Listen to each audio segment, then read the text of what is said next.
How's it going, guys? Welcome back to the channel. I just wanted to take a quick second to say how much love I felt from the first video. It's been truly amazing. We've hit so many subscribers from just the first video, and it really encourages me to keep going and post more content, so thank you so much. Back with the second video, so I managed to get an interview with Josh, which is amazing because he's one of the most inspiring people I've met. He's such a young boy, but he's done so much, and he's so humble, and he's not just a just a person who's good at his studies. He's a man of many talents, as you'll see, I'm sure. Let's jump into it, and please like and subscribe, and I'll try to post at least one video every week. Thank you so much. Hey everyone, welcome back. Thanks for tuning in today, Josh. I know you've got a pretty busy schedule. And before we jump to you though, I wanted to tell everyone how I met you. Essentially, me and Josh went to the same university for our undergrad degree, although we did separate courses. So Josh, you did a Bachelor of Science, right? Yeah, that's right. Yeah. And I basically got scammed by a biomedicine degree. But where we did meet was when we were preparing for the GAMSAT exam, which is the medical entrance selection exam, essentially. We went to the same prep course, and I would see this guy just asking all these really intriguing questions. I was thinking, damn, this guy is really smart. And then we sort of started talking to each other, and then we slowly became mates. And then one day I remember checking on Facebook that it was your birthday, Josh, and I went to uni, saw you at the library just working away, and I went up to you. I was like, "Happy Josh, happy birthday! How old are you turning?" And I think you said something like, 16. I was like, okay. I was like, wait, what? 16? Wait, how are you here? And then we got talking about it. And you actually told me that you've actually had such an interesting journey to uni. You started uni when you were 13? Yeah, right? that's correct. So, it's crazy, man. Do you wanna tell us a little bit about that? How you ended up at university as a 13-year-old? Because when I was 13, I was just, playing my PS2. That's all I did. How did you get to uni? Yeah, well, honestly, a lot of people ask me that question, and a lot of people also say what they were doing when they were 13, and usually it's playing their PS2. And honestly, that's totally fine, because that's what's normal for most 13-year-olds. And I was just doing what was normal for me as a 13-year-old, because growing up, and I'll talk about why it was normal for me, but growing up, I was very keen to learn. I probably learned how to write when I was 4 years old, and at school in kindergarten, I went to kindergarten in Sydney, and we had to learn the new number every week. So it was 1, 2, 3, 4, 5, all the way to 20, and it was a big milestone for prep or kindergarten back then.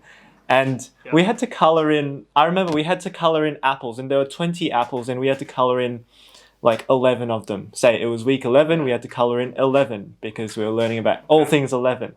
And I'd color a special interval of apples, leaving some colored in, leaving some blank.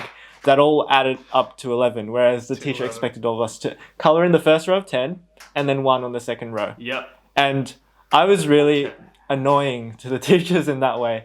But I was a really avid learner. And by the time I got to grade 2, and we had moved to Melbourne at this stage, my family decided to homeschool me. And this is where the long story starts. In short, it lasted around 6 years, from around when I was 8 years old to when I was 13 years old.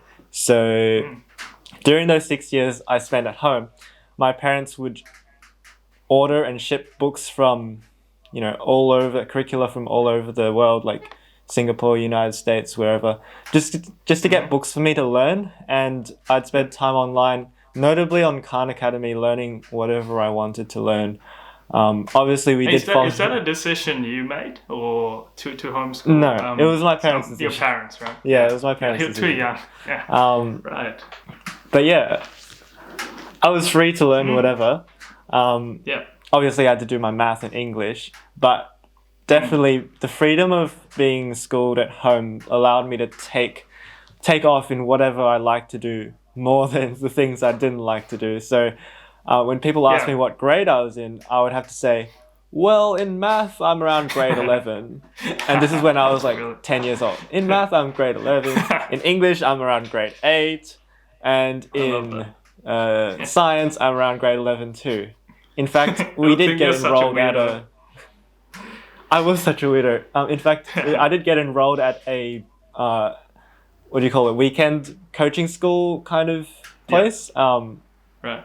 And they put me in the year 9 or 10 math class, and I would Mm. switch classes between lunch, like after the lunch break, to go into the year 8 English class, because I was way better at Oh, math than my English. Um, that's and so yeah, interesting, man. so I didn't Jeez. have a straight answer when people asked me what grade I was. Um, How does that work with so getting into universities? Because obviously, normally you sit the board exams of the state, and you get an ATAR score, and the university set the ATAR scores for different courses, and depending on your ATAR score, you get an offer. So you were homeschooled. Did you still sit the board exams, or how did that work? Yeah, so obviously I did have to do an exam because something has to be standardized. Yeah. And that's what set everything straight for me. So I did the SAT. It stands for the Scholastic Aptitude Test. It's the standard college entrance test in the United States. Mm-hmm. So that's around grade 10 level in the US, Yeah. and I did that. Obviously, I had to have writing and reading as well as mathematics. So Yeah. you can probably guess from what I've said already which section was my strongest.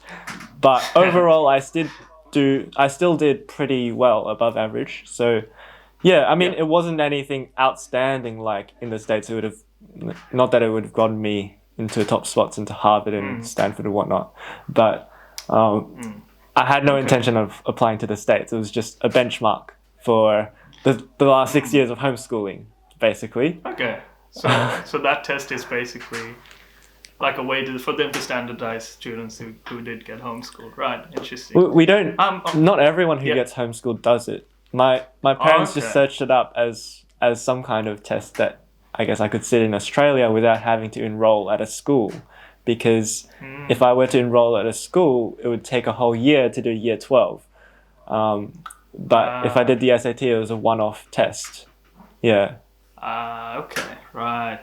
And while we're on the topic of, say, homeschooling, obviously homeschooling clearly worked out for you academically. You're way ahead of the curve in terms of the stage you're at, given your age. Um, what's the psychological impact of that, though, in terms of, you said you switched classes between maths and English. How did that impact, your friend groups, and how you sort of found yourself in social settings? Yeah, well, I guess I saw things slightly differently when I was that age compared to now. But Yeah. back when I was being homeschooled as maybe from 9, 10 years old to 13 years old, Yeah. I was a quite shy person. I was quite Yeah. introverted. I mean, I still am, but um, Me too. I was quite shy back then. I didn't appreciate human interaction that much. In fact, I would usually lug my organic chemistry textbooks around when going to any socializing event. Wow. Wow. I would find more companionship in my textbooks than Books. humans. Right. So I mean, I didn't miss that's out on actually anything. really impressive. I didn't Yeah. miss out on anything Yeah. that I wanted. Yeah. Yeah. Yeah, that's the point, though. If you enjoy that more, and you just do it more. So, yeah, and so okay, so you started your undergraduate degree at 13, and then where was that? Was that in Melbourne or? So I started my undergraduate degree at the Charles Sturt University in New South Wales. Yeah. It's a distance. Well, there are in-person students, plenty of them, but I enrolled in the distance education stream, which is Okay. actually by far their major strength in the country for their university. So CSU for short. Yeah.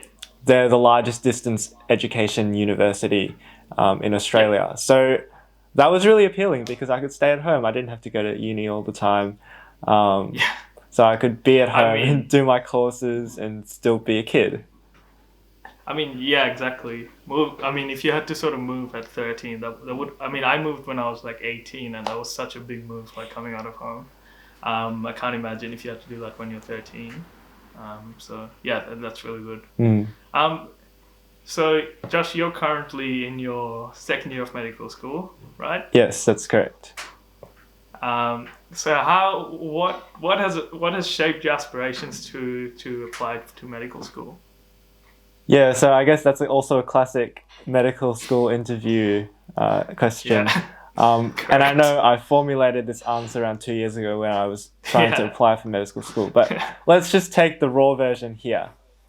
Let's do it. I don't have a single reason why I wanted to do medical school. It was a very exploratory journey. I'm a very exploratory person when it comes to learning, and I just pick things up. I don't learn anything based on a course.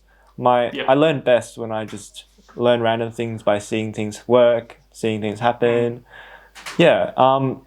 And so over my whole childhood, on the academic side, I love science, and I really enjoyed learning about how chemistry and biology and the human body worked. Alongside that, as a kid, I probably, looking back now, had more hospital and doctor visits than the average kid, just because of some childhood health issues that needed to be taken care of. Like, I'm all healthy now. But back then, I thought it was normal for kids to just go see doctors, like, every month or many times during the space of 1 year, or even go to the hospital. I didn't really know any different. But looking back now, I see that I might have had some significantly more exposure to the medical profession.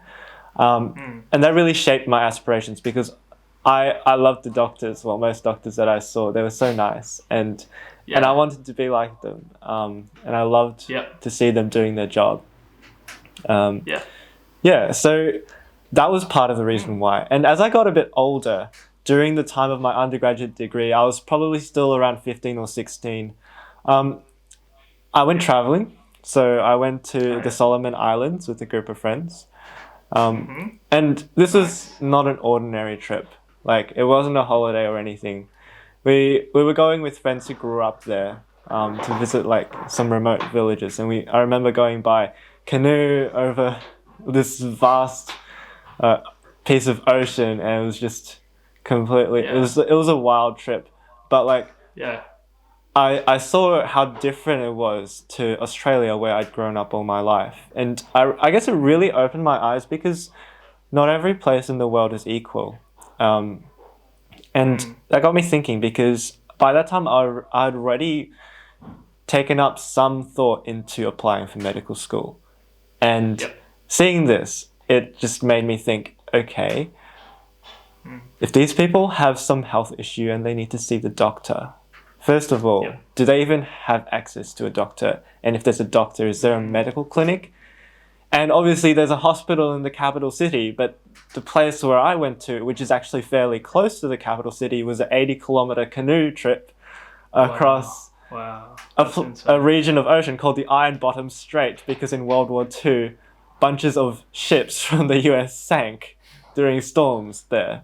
You can look it up on Google Maps, Iron Bottom Strait. But it was just another whole world, and I lived there I stayed there for 2 weeks, and it was just fascinating, and it really gave me also this inspiration to, I guess, it gave me a preference to actually work in disadvantaged places as a doctor in the future, rather than staying in Australia. And I still have that to this day. Like, I recently, last year, before COVID-19 struck, I was in Papua New Guinea, and pretty much doing a similar thing. I saw the pictures.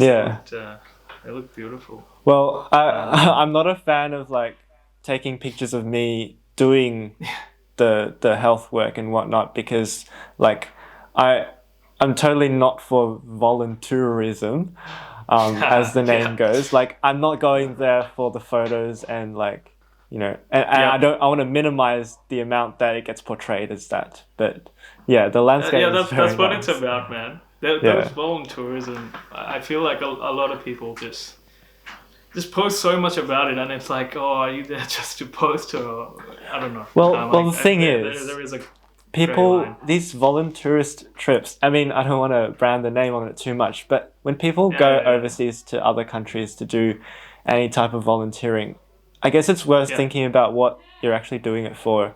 Are you actually doing it for yourself, for your own personal development, or are you doing it to actually make a difference somewhere else with what you've got, giving what you've got?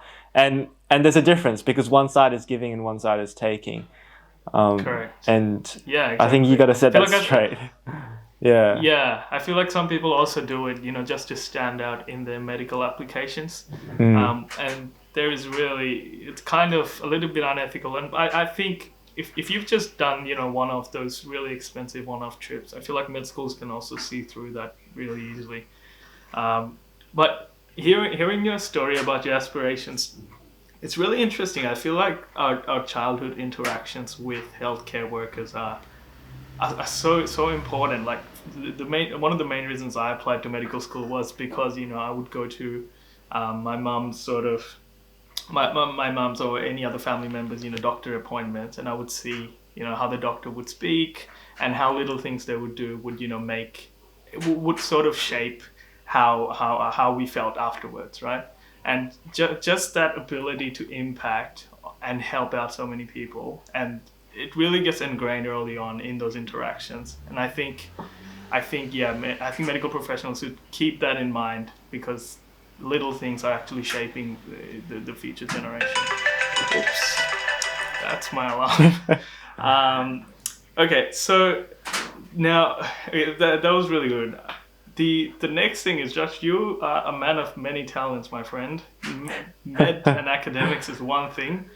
There's so many other things you do, man. So, all right, I've just got a list here because I've known you for a couple of years now. I'm sure the list is like not even comprehensive. Okay, so you swim. You're an avid swimmer, right? Yeah. You go on bike rides very often. You play the violin. Yes. You obviously work with me. We work for the same company. We're both tutors.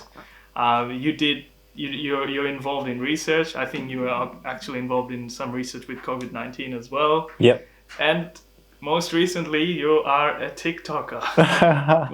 How do you? I guess my question is, before we do jump onto TikTok, I guess the question is, how do you manage to do so many things when you only have 24 hours a day, and you're also juggling quite a demanding degree like the medical degree?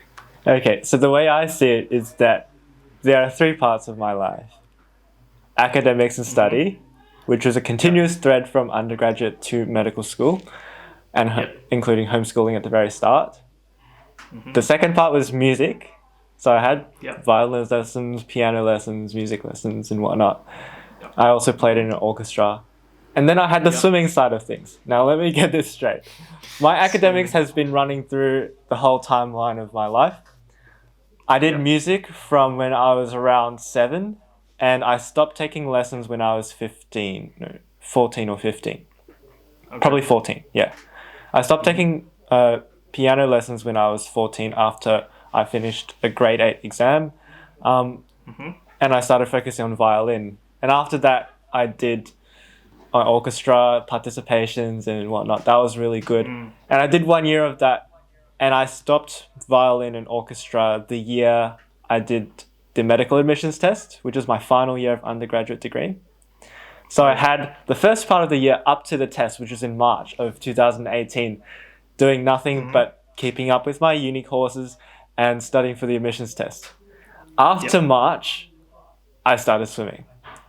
So it wasn't a simultaneous thing. It wasn't a simultaneous thing. Wait, no way you started swimming in 2018? Is that? I knew how to swim as a kid. As in properly? Not properly, but I could swim. I took basic swimming lessons. And I had a one hour a week swimming class with really basic class once a week from maybe 2017. It wasn't really much though. I could do breaststroke, freestyle, backstroke. I did not want to do butterfly, and it was horrible. But those mean nothing to me. I'm guessing you can't.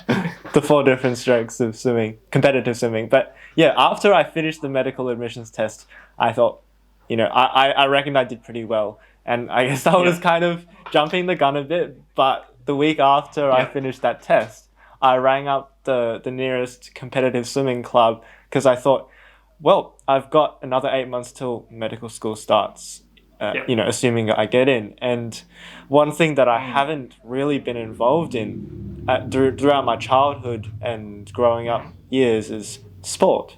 And I really wanted to see what it was like because I guess I had done a bit of sport. I went to basketball, a weekly basketball thing that my parents took me to, but I really hated basketball because I was short and like I just hate anything any sport that involves balls. Like I was bad at basketball, I was bad at volleyball, soccer, you name it. But this regular, even if it was just half an hour to 1 hour of swimming each week, I thought, give it a go. It was also around the time. Swimming, you started swimming very early. I remember every time we'd hang out, you would say, you went swimming at like 6 a.m. and it would be like in the middle of winter. How do you manage?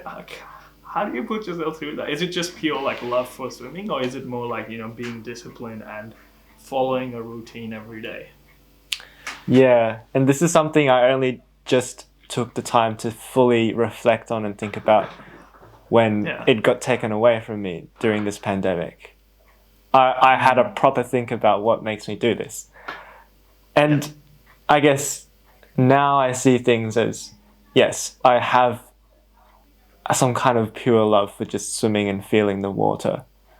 But back then, I was struggling to make my way into the competitive ranks, so it was probably less of a motivation to actually just swim rather than I want to get faster and better.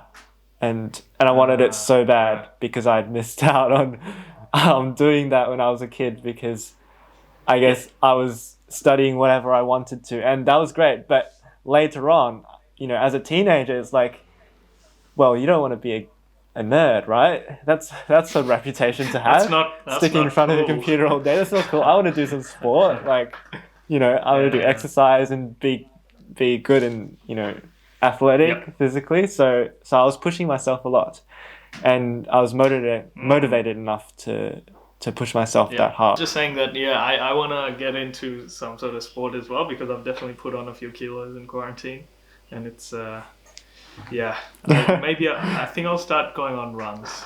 I'll see.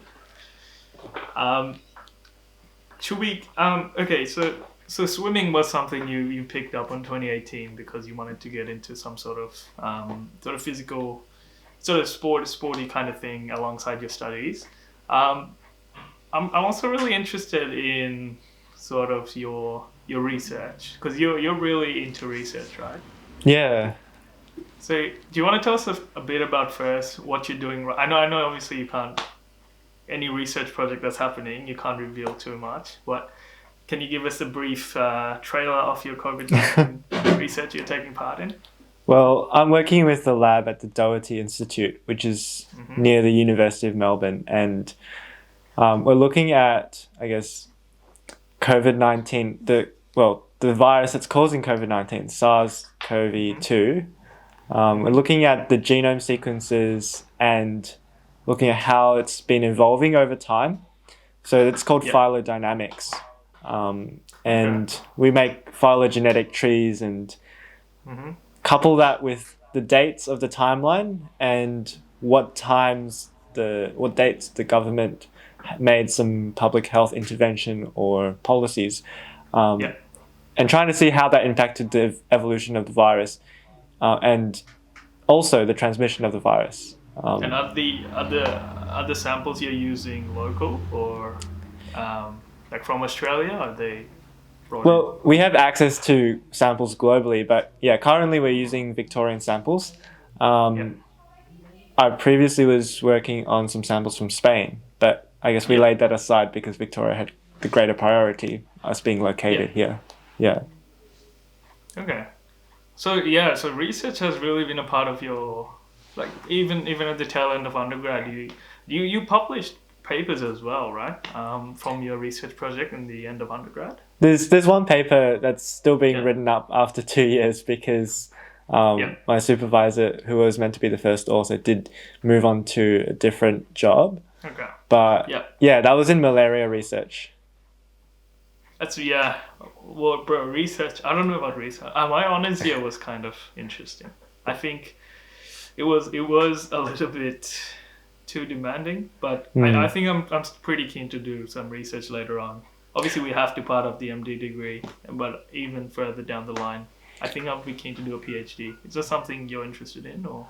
I guess in the long run, yes. I'm not sure when I'd fit that in, and whether I'd actually take time out of, to do it full time after graduating from medical school. I'm still waiting to find out what the best route of action is for wherever I want to specialize or whatever direction. But I guess research in terms of being part of a course is different to research as a job, in particular because as a piece of coursework, you're more restrained to doing something that you have to satisfy requirements of, whereas as a job, it's just really free, and if you want to do something one day or decide not to do it the other day. Yeah. I mean, obviously I'm working under a supervisor, so I have to more or less discuss with other people, but it's quite liberal.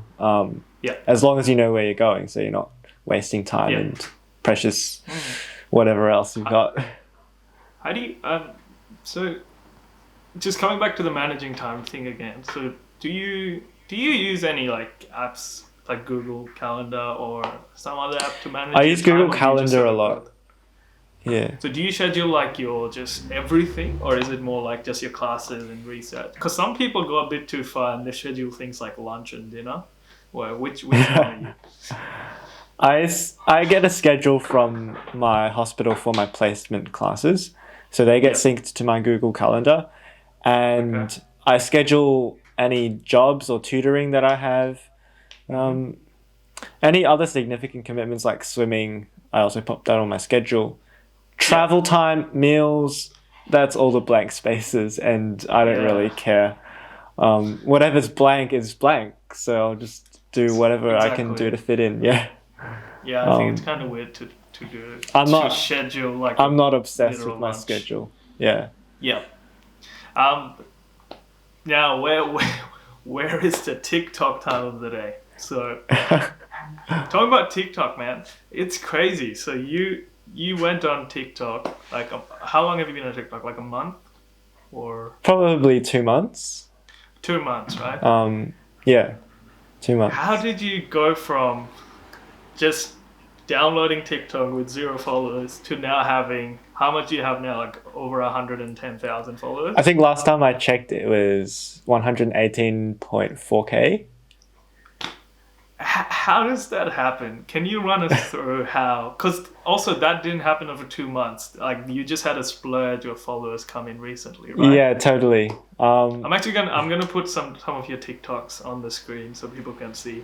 But yeah, do you want to tell us like how you basically blew up? Okay, so I had TikTok on my phone since last year, maybe around October, because I saw some of the things people made and I thought it was pretty catchy. I didn't know how to use TikTok properly. I just made some random things. Didn't really use it.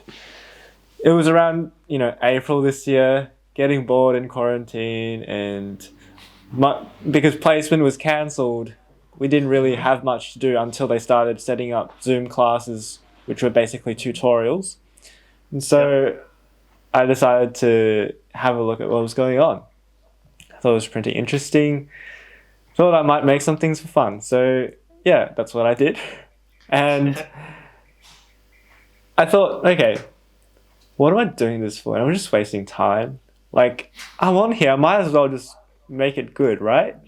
Yeah. I'm the kind of person that whatever I want to do, I want to do it right, and I want to do it, my best. And properly. I want to do it properly. That's the same thing with swimming. I keep getting asked, why don't you just swim for leisure? Like you're gonna burn yourself out with competitive swimming. Yeah. I'm totally aware of, having to take care of myself and whatever, but I have this almost obsession with having to do everything Yeah. with a full-on way. It's either all or nothing. And so I thought, okay, it's all or nothing. Yeah, it's TikTok, cool. okay. I made a new account with 0 followers and 0 likes, 0 videos.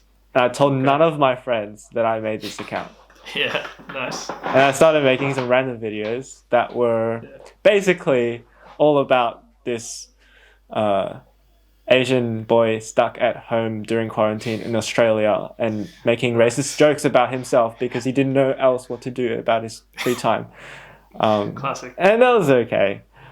Yeah. And then I thought, okay. How many views were you getting on those? Well, look, I was probably getting around a couple hundred on average. Okay. It wasn't really going anywhere. And honestly, I was still having more fun than actually being serious. And then I thought, okay. I saw people being themselves on TikTok. And I wasn't being myself. I was trying to, do whatever everyone else is doing. And I thought, hang on. Yeah. I've actually forgotten that I had a unique story to share. And TikTok would be a great place to share it. So I made a video about how I got into uni when I was 13 and my experiences.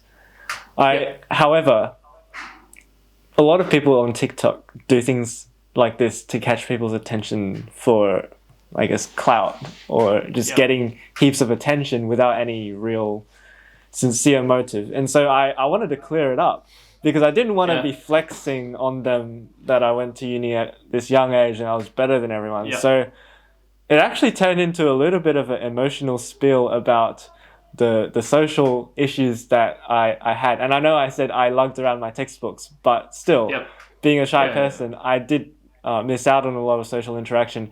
And in some sense, I guess I did have some difficulty just interacting with people even when I needed to. And obviously growing up, you do need 1 or 2 friends at least. And I struggled to find this. So, and I guess it was almost like a replacement that I carried my textbook around. But in hindsight, that's how it seemed.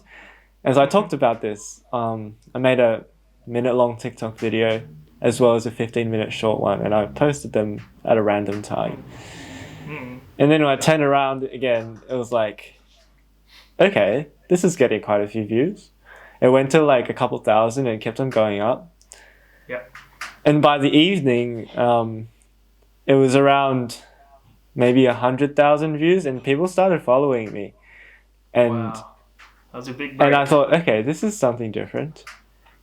And maybe there is some value in me going ahead and sharing my story to other people on TikTok because they were saying how encouraged they were to hear about this. And, despite the fact that I was, I guess, ahead in terms of my academics, people who are struggling academically actually told me how inspiring and motivating it was to hear about me. And I guess the point was that if you get so much pressure to do well academically, seeing my side of the story, it's not necessarily better in all aspects either. That's what I liked. That's what I liked about, because the TikToks you made, as you said, weren't sort of flexing like, look at me, I went to uni at 13. It was more like, some people are sort of are sort of predisposed, or some people can be academically ahead of others, but life is more than that. I feel exactly, life is more than that. And exactly. On the social side of things, like I just develop and reach my stages whenever it's the right time for me, and like things can happen at different rates. I think that's beautiful. But talk to us about, okay, so these videos were getting 100,000 views, right? There is another type of video you made, right? Yes. Talk to us about that one.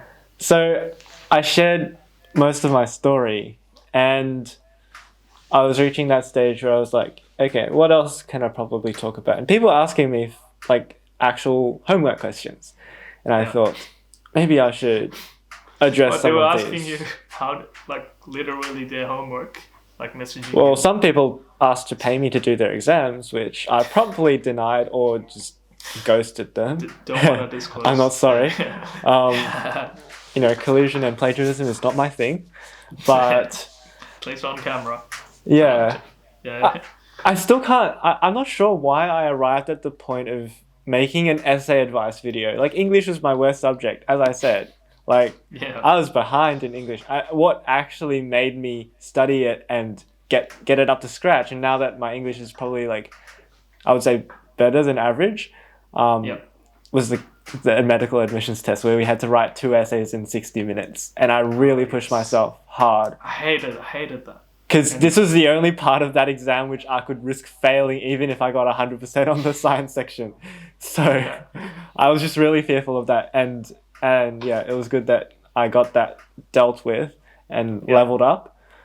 But yeah, I made these essay advice videos, and it just took off. Basically like alternative words to use, right? That was the main thing that would. So, what was an example, like alternatives to the word, what, thus, or? I used, first one I made, I think, was alternative words to the word so. Obviously, we wouldn't want to use so too much in essays, so I said you can use therefore, hence, consequently, those types of things. And these hit how many views? So the first time round, it hit around 1 million. Now, because so many people were finding my account, by this stage I had this exponential burst of followers took my account to around 20k, 25k. Mm-hmm. And basically I started off with 200 when I posted my story. So it was literally many more times people who are now following me who probably hadn't heard the original story. So I reposted my original story. And by that time, another massive bunch of people followed me, so I thought I might as well repost these essay videos. And this time around, they hit like 6 million views. And that's smart. And that's when it all of a sudden shot up to like 90k. Yeah. Like 6 million in one video or total? 6 million in one video, probably around 8 million in total. That's an insane reach, man. And so now that you've got, close to 120,000 followers on TikTok, how do you see yourself maturing on TikTok? Do you have a vision, or is it just sort of, you just go with the flow? Honestly, it happened really suddenly and I wasn't expecting it at all. So, but what I did first of all was I started a Discord server for a place where people could join and, for the long term, chat around and talk to each other, because I wanted to encourage this kind of, nice environment where people could encourage each other to do well academically and help each other. So it's currently almost at 1,000 members. We'll link it to this video. We have channels for, we split everyone up into their grade level or university or college or whatever. So that when people talk to each other, they know what they're kind of pitching at, what level they're pitching at. And we have channels for high school math, university math, coding, engineering, business, you name it, even like languages. So people can like just chat and lounge around and practice and whatnot, answer people's questions. I'm not doing much there. Usually what I have to do is crack down on people who ask for, people to do their exams for them and whatnot. But yeah. Nice. That sounds like a good sort of way to sort of funnel those people who are struggling into somewhere they could get some help, which is great. With the you talked about English coming in when you were sort of prepping for the GAMSAT exam where we had to write 2 essays in like an hour. It was just such random themes. Do you have any advice for people who are aspiring to get into medicine? Just some quick tips who are keen to sit the GAMSAT? If you're looking to sit the GAMSAT, what I'd say is go find some people who are in medicine already who've done it before. I would highly recommend that you talk to people who've gone through the same journey, and find multiple people. Get a different side of the story from different people and try to piece it together yourself and see what fits and suits you. It's totally up to you if you want to do go for prep courses at different companies and whatever resources you find. ASA is quite reserved when they provide official GAMSAT resources, but I guess one thing is when this whole process of trying to get into medical school is going on, it's so easy to define yourself by how you perform, your marks, your GPA, your GAMSAT score, and you're constantly comparing yourself to others. Just be aware of that. You don't want to let yourself spiral out of control, but into this kind of like toxic way of viewing yourself, because that's not everything that defines you. And I guess that's what impacts students the most, outside of just preparing for the exam and the admissions in general. Yeah. This is a significant impact to students looking to apply for medicine, and I think it's really important as well. Shouldn't be ignored.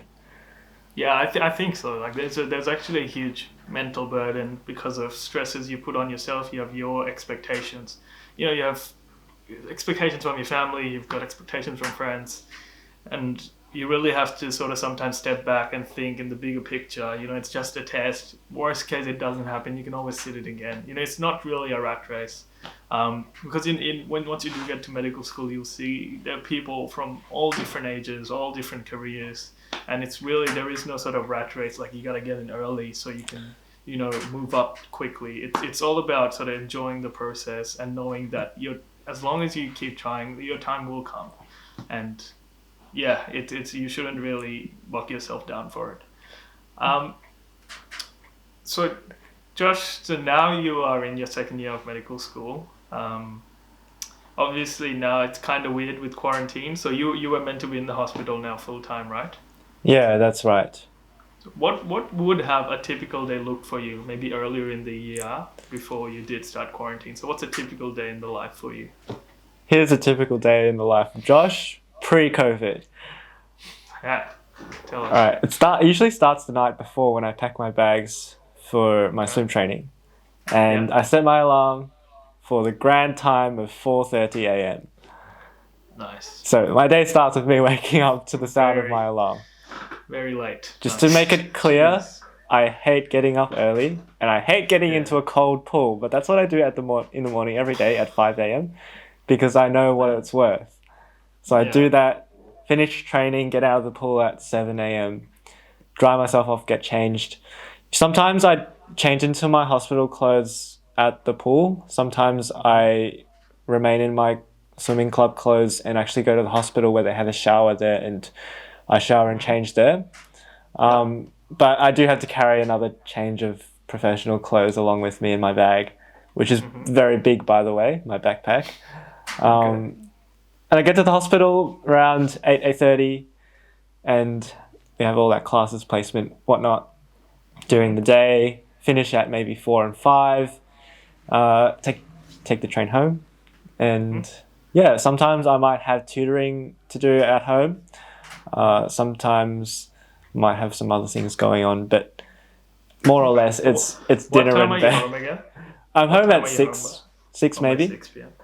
And I want to get to bed by 8 or 9, just to be strict about it. Yeah. So I don't have that much time free. Post-COVID.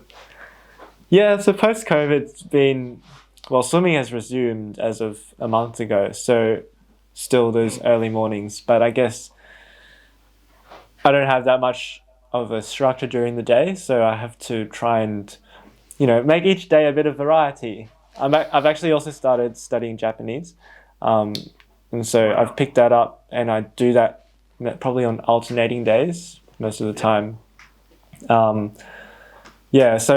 I probably spend maybe 5 hours a week. Replaced swimming? It hasn't replaced swimming because I started it when swimming was off, but now swimming's come back, and I'm doing that as well. It's back. Yes. It's back. It's back. Right. Yeah. Good. Great, man. I think that was really good. I think we got a really good idea on what a look into Josh's life. I think it'll be pretty cool if we record some productivity workflow videos in the future. I think people would love to see that. Yeah. About med entry or just in general. If you want to see me in live action trying to be productive and stop procrastinating, I sometimes do live streams on TikTok of Yep. me studying, and in fact, those are the only live streams I do on TikTok, is me studying. Nice. So- I'm gonna put Josh's TikTok handle. So follow Josh on TikTok and join the Discord server if you want some solid help from the man himself. All right, man. Thanks so much for this. No worries. Do you have anything you want to say at the end? Or... Yeah, well, I guess a lot of people ask me, you know, if I have any overall advice for getting into medicine. And I guess it kind of ties back into what I was saying specifically with doing GAMSAT and whatnot, is, yeah, just don't focus don't focus on the close up. Focus on, if you know why exactly you want to do medicine, you have a long-term vision. Yep. If you just stop comparing yourself to other people and take your own journey at your own pace and try and keep yourself well, without getting too, crushed by the workload or pressure or whatever. That's probably more or less the most important part of the med school journey. That's what I would say. Yeah, that's really good advice. Perfect. All right, thanks, Josh. And yeah, no worries, we'll hopefully have you in more videos. Have a good It was one. good chatting to you. You too, man.